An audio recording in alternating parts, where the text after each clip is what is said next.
Not all action figures were 8 inches tall in the 1970s. Kenner's $6 Million Man line was based on a popular TV show about a bionic man named Steve Austin. These successful toys incorporated many different mechanical action features. Steve Austin was probably the inspiration for Atomic Man from the G.I. Joe Adventure Team. Vietnam had created a profound anti-war sentiment, forcing Hasbro to remove Joe from his military environment and turn him into an adventurer. Instead of enemy soldiers, Joe now fought giant spiders, gorillas, and mummies. In 1976, Joe went totally sci-fi. Hasbro shrunk him to 8 inches and created the Super Joe set, which featured more alien characters like Gore. The line was canceled after a short year, marking an end to the first era of G.I. Joe. The mid to late 70s saw a trend toward large dolls with complex action features. Two examples from Mattel are Pulsar, the Ultimate Man, and Hypnos, his evil enemy. These 12-inch dolls had transparent chest plates, which displayed Hypnos's hypnotic power and Pulsar's biological functions. Crusher was another example of Mattel's experimental approach to action figures in the 70s. This big, mean, soft vinyl figure could be smushed flat. It would stay that way until a valve was opened, allowing it to return to its original shape. Electro-Man and Zog were deluxe electronic adversaries. Electro-Man was 18 inches tall, fully costumed, and fully posable.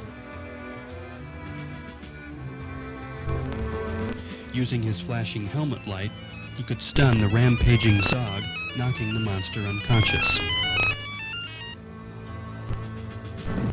Rom, the Space Knight, was another electronic toy from Ideal. Rom had a variety of light-up accessories that helped him fight galactic crime. When Mego's 8-inch figures began to lose their appeal, the company released the 3 3/4-inch Micronauts. These original figures depicted a fanciful race of tiny cyborg beings. Ironically, another company using the same 3 3/4-inch format was about to spell doom for Mego. When Star Wars was released in May of 1977, it became the biggest movie event of all time. Its success took everyone by surprise, including the toy companies. Kenner held the license, but didn't have the toys ready until spring of '78. The long wait merely built up the anticipation for the toys, which became an unprecedented sensation. Star Wars would dominate the toy market in the next decade. Action figures became less articulated. Cloth costumes gave way to painted details. The small 3 3/4-inch format became the new standard for action figures, wiping out the old 8 and 12-inch formats and putting Mego out of business. Kenner continued to release figures for The Empire Strikes Back and Return of the Jedi.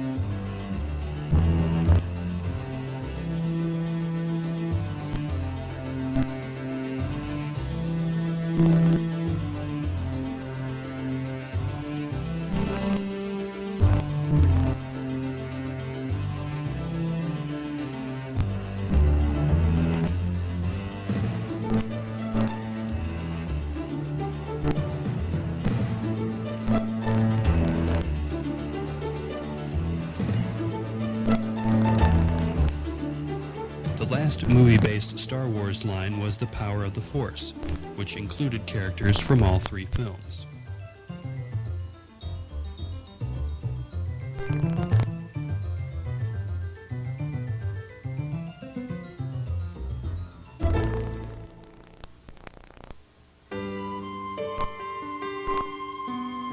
The large-size Star Wars figures were one of the few successful large-format lines of the late 70s. They are easily some of the nicest large-size action figures ever made.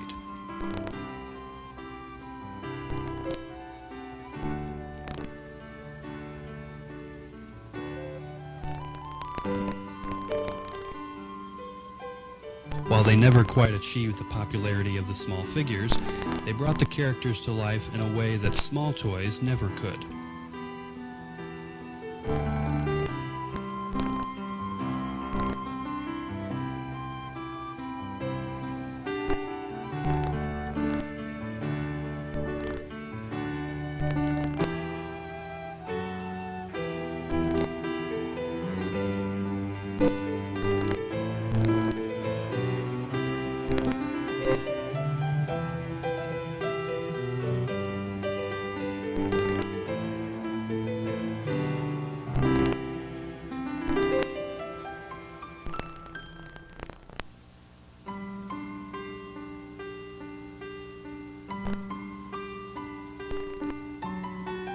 IG-88 and Boba Fett were the only Empire Strikes Back figures Kenner made in the large size.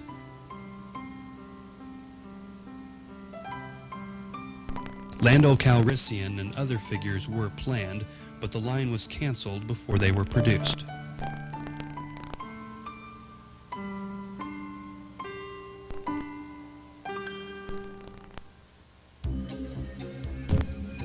In 1979, Kenner released what may be the ultimate large-size action figure, the 18-inch Alien doll.